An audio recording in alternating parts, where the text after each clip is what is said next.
Have you ever paused to reflect on what life truly feels like as we grow older, when the hustle and bustle of the world around us quiets, and all that remains is the sound of our thoughts echoing in the stillness?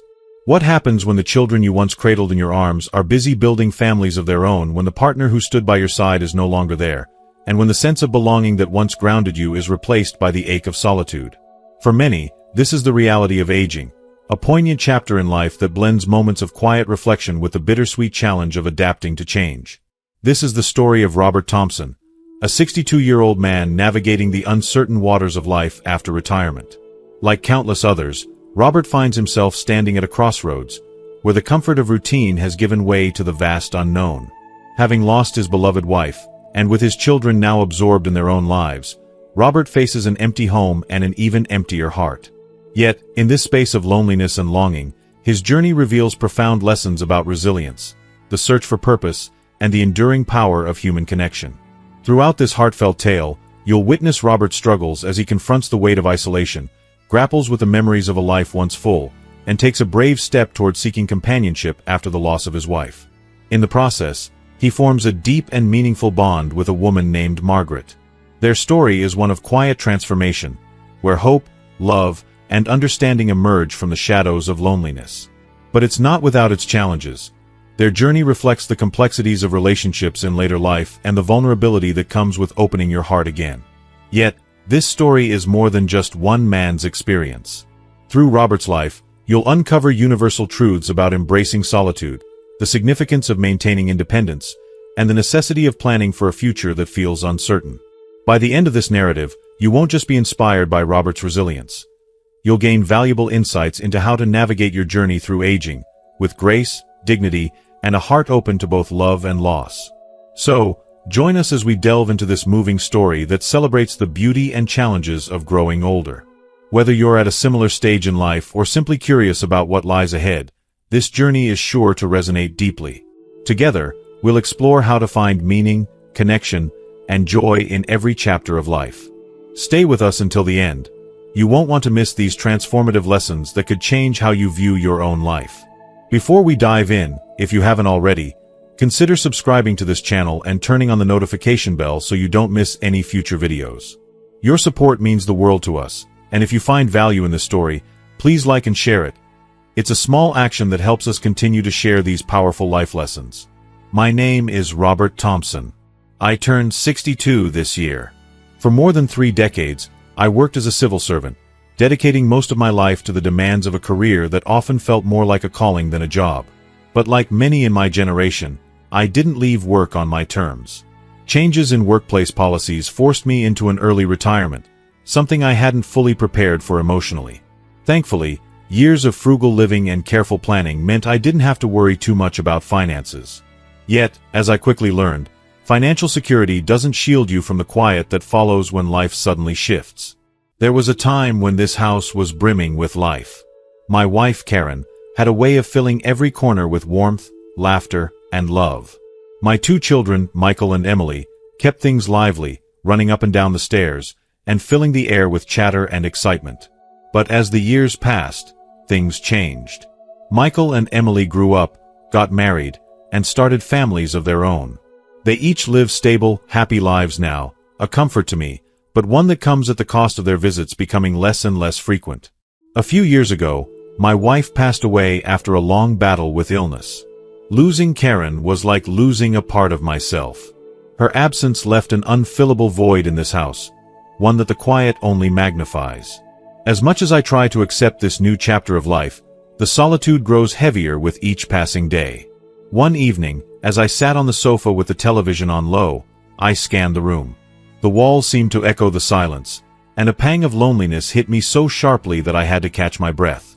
Just then, the phone rang. It was Michael, and his familiar voice brought a brief moment of relief. "Dad, you're home tonight, right?" he asked, his tone hurried. "Something came up, and I can't make it over." Though his words stung, I quickly swallowed the lump forming in my throat. I knew he was busy.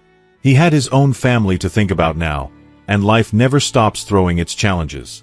Not wanting to add to his burdens, I forced a lightness into my voice and said, "Don't worry about me, son. Take care of what you need to." I'm fine. After hanging up, I sat there for a moment, staring at the phone in my hand. The weight of reality pressed down on me. Once my life had been so full: work, family, laughter. But now, all those anchors seemed to have drifted away. For the first time in years, I felt utterly untethered, and the loneliness grew sharper than ever. The next morning, my neighbor and friend, Mr. Jackson, dropped by. At 64, he was around my age, and we had always shared easy conversations over the fence or during chance meetings at the mailbox. This time, he seemed more contemplative. After exchanging pleasantries, he gestured toward the quiet house and asked, "So, Robert, it's just you here now?" I nodded, and he gave a heavy sigh before settling into the chair opposite me. "Same here," he said. "My kids have their own lives, and my wife's been gone for years now. I tell you, it gets lonely, doesn't it?" His words struck a chord deep within me. Until that moment, I hadn't voiced my loneliness aloud, but hearing him say it so plainly made me realize how universal this feeling was for people like us. "We're at the age," he continued, "where we need to start thinking about what's ahead. If we end up completely alone, what will we do?" His question lingered in the air long after he left. That night, as I lay in bed, the thought haunted me. What would I do if this loneliness stretched on indefinitely? What would my life look like in 10 or 20 years if I had no one by my side? A few days later, Emily came by with her little boy, Jack. The sound of their footsteps on the porch brought a rare spark of joy. I decided to make a small feast of her favorite dishes from childhood, hoping we could linger and talk. But as soon as she walked in, her hurried energy told me otherwise. "Dad, I can only stay for a bit," she said apologetically, balancing Jack on her hip. "I have to pick up Tom soon." If you are still watching this video and find these lessons useful, please comment 1 below to let me know that you are still here with me. Her words dimmed the light I'd felt at her arrival, but I quickly masked my disappointment. "Don't worry about it," I said, forcing a smile. "I'm just happy to see you." Emily ate quickly, barely sitting long enough to savor the food. She kissed me on the cheek, gathered her things, and left just as quickly as she'd arrived. Watching her walk down the driveway, I waved until her car disappeared. Once inside, I leaned against the door, feeling the silence settle over me once again. My chest tightened, and for the first time in years, my eyes filled with tears. That night, I lay awake, staring at the ceiling, haunted by the same question Mr. Jackson had asked me. If we end up completely alone, what will we do? It was a question I couldn't push away, no matter how much I tried. Something had to change. "Dad, I can only stay a little while." "I have to pick up Tom soon," Emily said hurriedly as she set her purse down and adjusted Jack's jacket. Her tone was apologetic, but I could see the mental checklist running through her mind. She was already somewhere else. I nodded, swallowing the lump in my throat. "Of course, I understand. Take care of what you need to." I forced a smile, trying to make it seem as though I was fine. But the ache in my chest was undeniable. She sat down long enough to eat a few bites of the meal I had carefully prepared, her childhood favorites, but I could tell her thoughts were elsewhere. Jack squirmed in her lap, reaching for his toy car, and Emily shifted her attention to him, her focus on calming her restless toddler. "Dad, this was great, but I really have to go," she said, standing quickly. She kissed my cheek, gathered Jack in her bag, and made her way to the door. "Don't forget to take care of yourself, okay?" she added over her shoulder, her voice trailing off as she hurried to the car. I stood by the window, watching her drive away. The house felt impossibly quiet as I turned back to the empty room. I slowly cleared the table, putting away the food she hadn't had time to finish. My hands shook slightly as I wiped the countertop, and I realized my eyes were wet. It wasn't just that she had left, it was the way life seemed to be slipping away from me. The love and laughter that once filled this home felt like a distant memory. That night, lying in bed, the question that had been gnawing at me for weeks returned with even more force. What will I do if I'm truly left alone? I stared at the ceiling, the silence around me heavy and oppressive. I whispered into the darkness, "I can't go on like this. Something has to change. I need to prepare for what's ahead." A few days later, I called my neighbor, Mr. Jackson, and invited him for a walk in the park. The crisp air carried the sound of children laughing in the distance, a reminder of the simpler, noisier days of my own life. We found a bench beneath a large oak tree, its bare branches etched against the winter sky, and sat in companionable silence for a while, watching the world go by. Finally, I turned to him. "You were right," I began. "I've been thinking about what you said the other day. If we're left on our own, how should we live? What should we do?"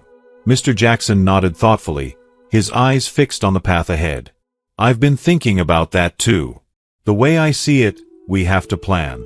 If we wait until it's too late, we'll end up struggling, and no one wants that." He paused, leaning forward slightly. "First of all, we need to make sure our finances are in order. Without money, even the basics become a challenge. And don't forget medical costs. They can sneak up on you." His words hit home. Financial security was something I had taken for granted since retiring, but I realized how easily circumstances could change.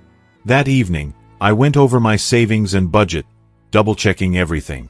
While I wasn't wasting money, I reminded myself to stay mindful of the future, especially with potential healthcare expenses looming. Mr. Jackson continued, "And another thing, you can't depend on your kids. They have their own lives to live. It's not fair to expect them to drop everything for us. We've got to stay independent. Keep moving, stay active, and make sure we're not just sitting around watching TV all day." I nodded, his advice settling deep into my mind. He was right. Until then, I had been so focused on my children's lives that I had completely neglected my own.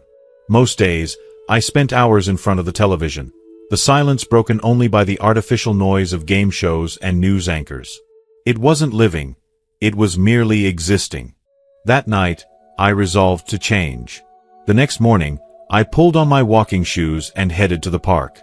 I started slow, but with each step, I felt a flicker of something I hadn't felt in a long time: hope. In the evenings, I began visiting the community center, where I joined a group of seniors who played chess and cards.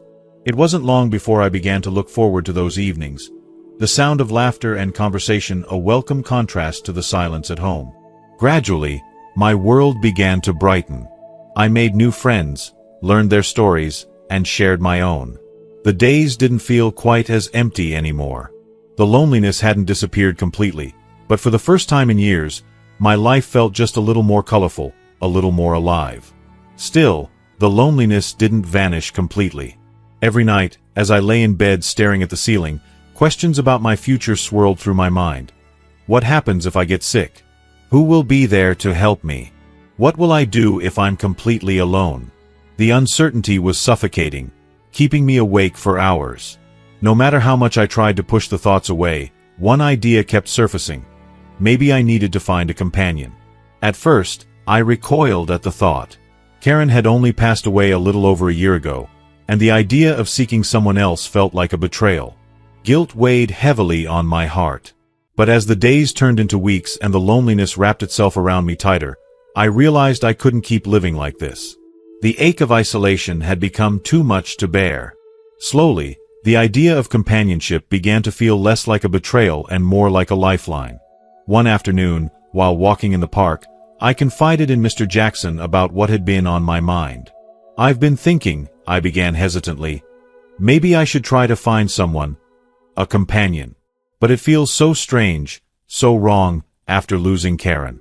He nodded thoughtfully, giving me a moment to gather my thoughts. "I know what you mean," he said. "After my wife passed, I thought about the same thing. It's not about replacing them. At our age, we're not looking for someone to lean on like we did in our younger years. It's about finding someone who understands us, someone to talk to, and to share the little moments with."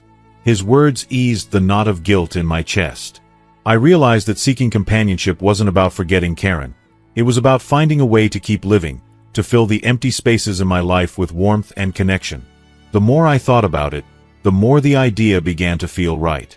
A few weeks later, I attended a neighborhood gathering at the local community center. It was there that I met Margaret, a vibrant, open-hearted woman who seemed to light up the room with her smile. She was in her late 60s and had been living on her own for years, and her children, like mine, lived far away and were busy with their own lives. Margaret had a zest for life that was infectious, and we struck up an easy conversation. Over the following weeks, Margaret and I started spending more time together. We exchanged phone calls, met for walks in the park, and even went out to lunch a few times. She had a passion for travel and a love of simple joys. Her laughter was like a balm for my weary soul. Slowly but surely, she brought color back into my life. As the months passed, our bond deepened. Margaret became a part of my daily routine. We shopped for groceries together, cooked meals side by side, and spent evenings watching movies on the couch. We didn't need many words. The companionship we shared was quiet, comforting, and exactly what we both needed. It was as though the house itself had come back to life. The once empty dinner table was now filled with conversation and laughter, and the silence that had haunted me for so long was finally gone. Eventually, Margaret moved into my home. It wasn't a formal arrangement. We didn't feel the need to remarry, but we lived like partners, caring for and supporting each other in a way that felt natural and right. Life felt fuller and warmer, and for the first time in years, I felt truly at peace. One day, I came down with a high fever that left me weak and bedridden. Margaret's concern was immediate and unwavering. She placed cool towels on my forehead, gave me medicine, and wiped my face with a tenderness that reminded me of Karen. She even called Michael, explaining the situation and asking him to take me to the hospital. Michael arrived quickly, clearly worried. His eyes widened slightly when he saw how attentively Margaret was caring for me. Once we were alone, he asked, "Dad, why didn't you call us sooner? If anything happens, you know you can always rely on us." I smiled weakly, trying to reassure him. "I didn't want to trouble you. You've got enough on your plate with your own family. Besides," I said, glancing at Margaret, "she's been taking great care of me. There's no need to worry." Michael seemed to relax at my words, nodding with a look of gratitude toward Margaret. He took me to the hospital, where the doctor assured us that my condition wasn't serious and that I'd recover after a few days of rest.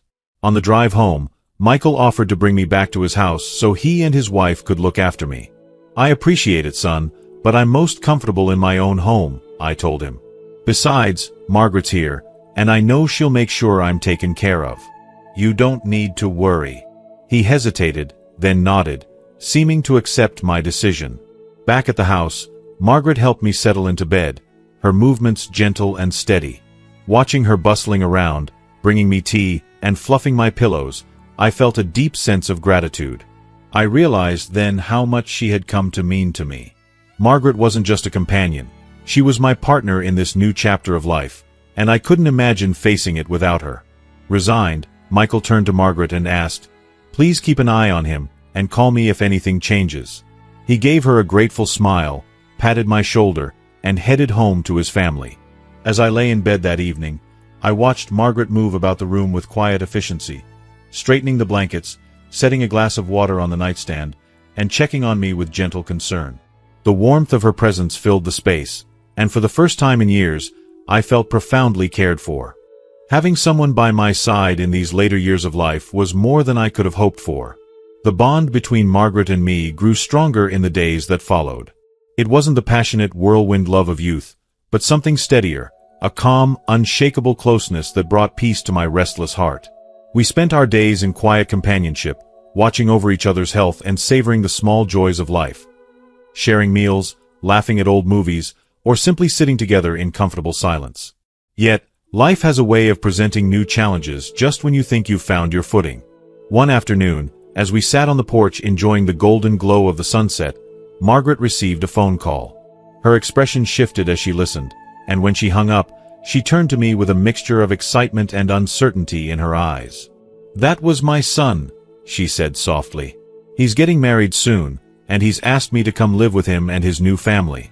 Her words hit me like a blow, though I did my best to mask the ache in my chest. "That's wonderful news," I managed to say, forcing a smile. "Living with your family is a good thing, right?" If you are still watching this video and find these lessons useful, please comment 2 below to let me know that you are still here with me.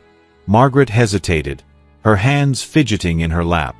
"It is, but I'm used to life here now. This has become my home. And even if I move back, I'm not sure how much help I'll be to them. I don't want to get in the way." She looked at me then, her eyes searching mine as though she was hoping I would tell her to stay. Inside, I felt torn apart. The thought of her leaving was almost unbearable, but I couldn't let my feelings stand in the way of her family's needs. After a long pause, I let out a deep sigh and said, "Your son needs you. That's what being a mother is all about. Don't worry about me. I'll be fine. Go and be with him." The words tasted bitter as they left my mouth, but I knew they were the right thing to say. Margaret's expression softened, though I could see the conflict still etched in her face. Over the next few days, we spoke little about her decision, but the weight of it hung heavily between us. Finally, after much deliberation, Margaret decided to move back to live with her son. The day she left, I insisted on walking her to the bus stop. We stood there in awkward silence as the bus approached, neither of us quite knowing what to say. As she climbed aboard, she turned back to look at me one last time, her eyes shimmering with emotion. I waved, forcing a smile I didn't feel, and watched as the bus pulled away, carrying her out of my life. Standing there on the quiet street, I felt as though the world had stopped moving. My legs felt heavy as I turned and made the slow walk back to the house. When I stepped inside, the emptiness hit me like a tidal wave. The laughter, the warmth, the comforting presence of another person, it was all gone. The silence that greeted me was deafening, and it felt as though the walls themselves mourned her absence. I told myself this was just another part of growing older, that life's chapters are meant to open and close in their own time. But despite my efforts to rationalize it, the pain was overwhelming. Sitting at the kitchen table, I placed my head in my hands, and before I realized it, tears began to spill down my cheeks. They were tears of grief, not just for Margaret's departure, but for the unshakable loneliness that seemed to shadow my every step. That night, as I lay in bed staring at the ceiling, the emptiness pressed down on me like a heavy stone. The warmth Margaret had brought into my life felt like a distant memory, and for the first time in a long while, I allowed myself to cry openly. Perhaps this was fate, I thought. Perhaps old age is about learning to accept solitude. But even as I tried to come to terms with that idea, the tears kept flowing, and the ache in my chest refused to subside. After Margaret left, my life slowly returned to how it had been before she came into it. Quiet, empty, and predictable. Each morning, I'd look at myself in the bathroom mirror and force a wry smile. The man staring back at me looked older, wearier, and lonelier than I cared to admit. I kept up my daily routines, exercising in the park and chatting with old friends at the community center, but the hollow feeling inside me never quite disappeared. Michael and Emily would call me now and then, their voices filled with warmth and concern, but they had their own families and busy lives. Visits became increasingly rare, and while I missed them deeply, I didn't want to add to their already heavy plates. Whenever they asked how I was doing, I'd give the same rehearsed answer, "I'm fine. Don't worry about me." But in truth, the loneliness was like a shadow, growing larger with each passing day. One afternoon at the community center, I overheard a group of seniors discussing nursing homes. They talked about the pros and cons, the companionship, the care, the adjustment. The idea lingered in my mind long after their conversation ended. Perhaps, I thought, it was time to make a plan for my future. I couldn't ignore the reality of growing older, and the last thing I wanted was to become a burden to my children. The next morning, I called Michael. After some small talk, I broached the subject carefully. "Michael," I said, "I've been thinking. Maybe I should move to a nursing home." There was a pause on the other end of the line. "A nursing home," he repeated, his tone tinged with disbelief. "Dad, are you sure? Aren't those places kind of cold and impersonal?" I let out a soft laugh. "It's not about whether it feels cold or not," I said. "I need a place where I can live with peace of mind. You're busy, and I don't expect you to be by my side all the time. At a nursing home, I'd have people to talk to, activities to keep me busy and care when I need it. Isn't that better than sitting here alone, staring at the walls?" Michael was silent for a moment.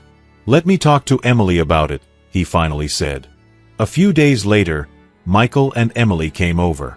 As they sat on the sofa across from me, I could see the concern etched on their faces. Emily was the first to speak. "Dad," she began gently, "we know living alone isn't easy. But are you sure a nursing home is the right choice?" We're worried you might feel even more isolated there." Their worry touched me, and I felt a warmth in my chest that reminded me of how much they cared. But I also knew they didn't fully understand. "I appreciate that," I said, my voice firm yet kind. "But I've thought this through. I need a place where I can enjoy my later years without feeling like a burden to either of you. Nursing homes aren't as bad as people think. There's community, care, and a sense of security that I can't find living alone." They exchanged a glance, and I could tell they were struggling to accept my decision. "All right, Dad," Michael said finally. "If this is what you rant, we'll respect it. But we'll visit often, okay? You won't have to face everything alone." Hearing those words, I felt a weight lift from my shoulders. I nodded, grateful for their support. That's all I could ask for. A few months later, I moved into a nursing home on the outskirts of the city. The facility was pleasant, with well-maintained gardens, communal spaces, and plenty of residents my age. On my first day, I took a walk through the grounds and met Mr. Walker, a longtime resident. He was kind and welcoming, showing me around and introducing me to a few others. That evening, as I lay in my new bed, gazing out at the view of the gardens, I felt something I hadn't felt in a long time, a sense of security. This place wasn't home, not yet, but it was a start. Over time, I made new friends, joined activities, and found comfort in the simple rhythms of daily life. The loneliness that had once consumed me began to ease, replaced by a sense of belonging I hadn't expected. After half a year, I had settled into the nursing home. My days were filled with light exercise, shared meals, and conversations with other residents. I even joined a chess group, rediscovering my love for the game. Michael and Emily called often to check in, their voices filled with genuine interest in my well-being. Each time, I reassured them, "Don't worry about me. Everything's fine here." But one afternoon, as I basked in the garden's sunlight, my phone rang. It was Michael, and his voice was trembling. "Dad," he began, his words rushed and heavy, "Margaret was in a car accident. She's in surgery right now." The world seemed to tilt beneath me. My hands shook as I gripped the phone tighter. "What?" I stammered. How did this happen? Is she going to be okay?" "We don't know yet," Michael said, his voice strained. "I'm at the hospital now.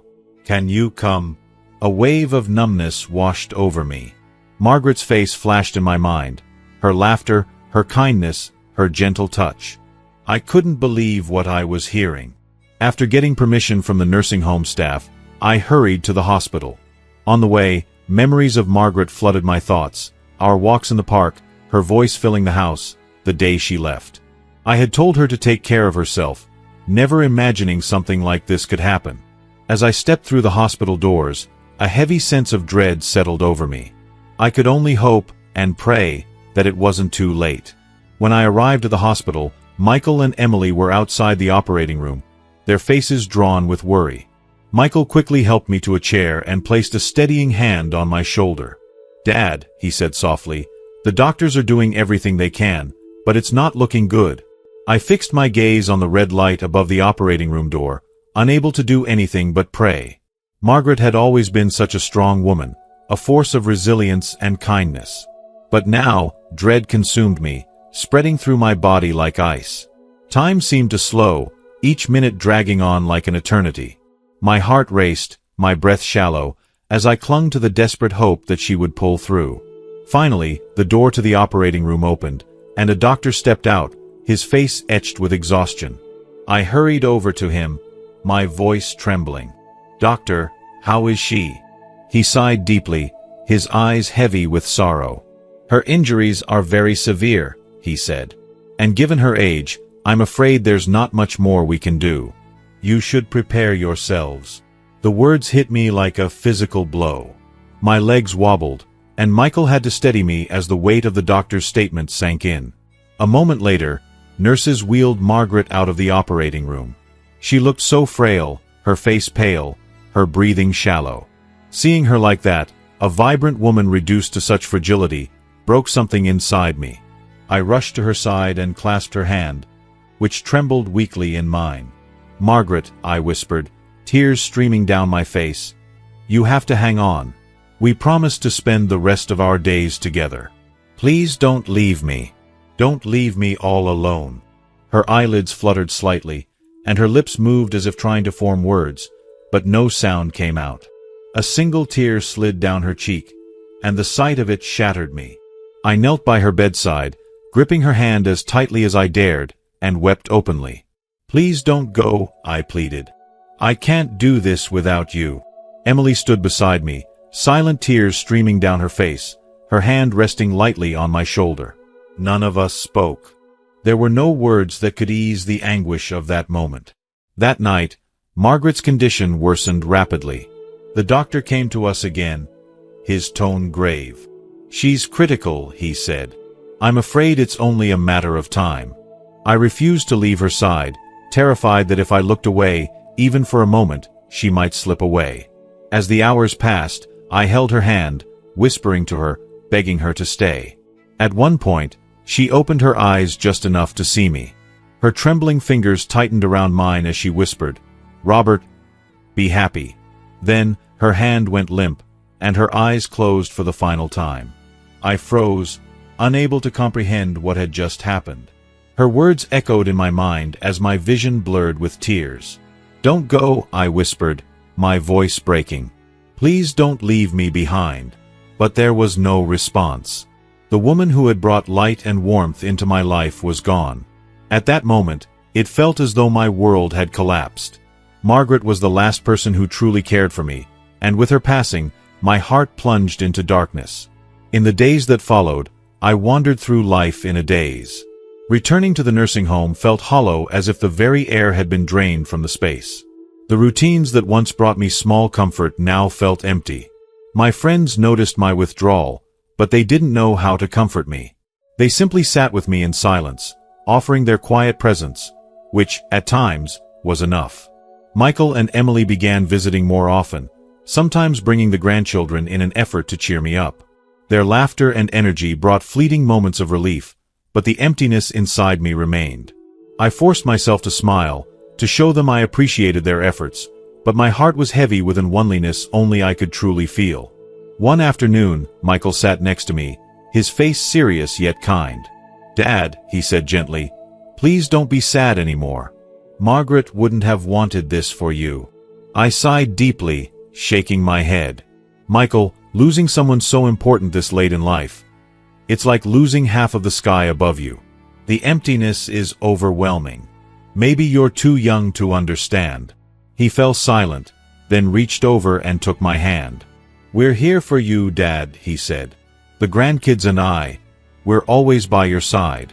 His words brought a faint warmth to my chest, but they couldn't fill the void Margaret had left. "I know," I replied softly, "and I appreciate it. But this emptiness, it's something only I can carry." One afternoon, as I sat in the garden of the nursing home, I noticed a newly admitted resident wandering aimlessly. He looked lost, his eyes filled with the same uncertainty and helplessness I had felt when I first arrived. I approached him and placed a gentle hand on his shoulder.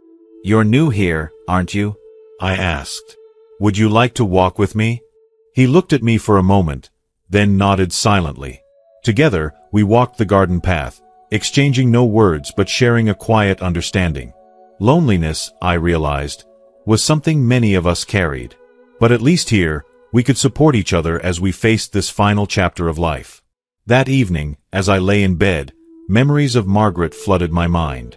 I could almost hear her voice and see her smile. Her love and kindness had left an indelible mark on my heart. Even though she was gone, her presence continued to give me strength. Closing my eyes, I realized that while the pain of her absence would never fully fade, the weight of my loneliness no longer felt insurmountable. Margaret's death was a profound loss, but it taught me a lesson I would carry with me. Cherish every relationship, no matter how brief, because the connections we make are what give life its meaning. The next morning, I stood in the garden, letting the warmth of the sun wash over me. I smiled faintly, understanding that while nothing in this world lasts forever, the love and memories we carry can sustain us, giving us the courage to keep moving forward. If you are still watching this video and find these lessons useful, please comment 3 below to let me know that you are still here with me. Now, I'd like to share with you a reflection. one that feels particularly meaningful as I look back on the years that have shaped me. These words, originally written by Haruki Murakami, carry a truth so profound that they echo in the heart of anyone who has taken the time to contemplate the passage of life. Growing older seems to take a long time, yet in reality, it happens in the blink of an eye. One day folds into the next, and before you know it, decades have passed. You might still feel young at heart, but suddenly, you catch a glimpse of yourself in the mirror and notice the gray at your temples, the faint lines forming around your eyes. It hits you. The youth you once took for granted has quietly slipped away.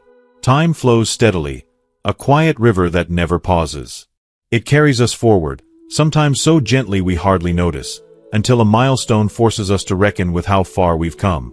When you see your parents, once strong and steady, growing frail and leaning on you for support, it dawns on you that you're no longer the child you once were. And when someone calls you grandpa or grandma for the first time, it's like being handed a mirror that reflects your age at you. You might feel a moment of denial, confusion, or even sadness, but eventually, you come to accept it. You have truly grown older. People around you might reassure you, saying, "You're still young," and perhaps you say it to yourself too. But deep down, those words can feel like a shield against reality, a way of trying to hold on to something that's already gone. Sometimes, after saying them, you might even feel the sting of tears welling up, a silent acknowledgement of time's unstoppable march. As the years go by, you notice people speak less. Not because they have nothing to say, but because they've learned the value of silence. Even when you're surrounded by friends, colleagues, or family, you may find that very few truly understand what's in your heart. Everyone is caught up in their own lives and their struggles. It becomes harder and harder to find someone to whom you can bare your soul. When others fail to meet you with the depth you crave, kind words can feel hollow, mere formalities offered out of politeness. Over time, you might find it easier to stay silent, retreating into the comfort of your thoughts, where you know yourself best. There will be days when words feel unnecessary. You sit alone in the quiet of the night, close your eyes, and listen to the rhythm of your heartbeat. It's in these moments that you may find a surprising solace, not loneliness, but a peaceful understanding of yourself. You stop caring so much about what others think or say. Instead of seeking validation from the outside world, you learn to trust your judgment and your character. As time passes, life teaches you lessons that only experience can provide. In your youth, you might have felt invincible, brimming with ambition, fearlessness, and passion. But as the years accumulate, you begin to understand that life doesn't always follow the script you imagined. Hardships come, sometimes like waves, relentless and unyielding. You discover that no amount of effort can control every outcome. And yet, you learn that giving your all, your honesty, your effort, your heart, is enough. It's something to be proud of, a foundation for self-respect that no one can take from you. Through it all, you learn humility. Not the kind that makes you feel small, but the kind that allows you to stand tall without arrogance. You realize that true strength lies not in shouting your accomplishments to the world, but in carrying them quietly, with grace. This is the humility that earns the respect of others, and more importantly, it earns your respect. In the end, growing older is a journey of acceptance, not just of the wrinkles and gray hairs, but of the truths that time reveals. It's about embracing who you are, cherishing what you've learned, and finding peace in the person you've become. As we come to the end of this journey, let's take a moment to reflect on everything we've explored. Life is a tapestry of relationships, memories, and lessons, some joyous, others bittersweet. From Robert's story, we've learned about the complexities of aging, the value of human connection, and the importance of cherishing every moment we're given. Now, I'd like to hear from you. What have you learned from this story? Was there a moment or a lesson that resonated with you? Perhaps it was the importance of preparing for the future, learning to live in solitude, or cherishing the relationships that bring light to your life. I encourage you to comment below and share one thing you've learned from this video and how you plan to bring it into practice in your own life. Your insights and reflections may inspire someone else who's watching. If you enjoyed this video, please take a moment to leave a comment, like, and share it with others who may benefit from these lessons. And don't forget to subscribe to our YouTube channel for more stories and insights that help us navigate life's beautiful and challenging moments. Thank you for watching, and remember, life is a journey best lived with wisdom, gratitude, and love.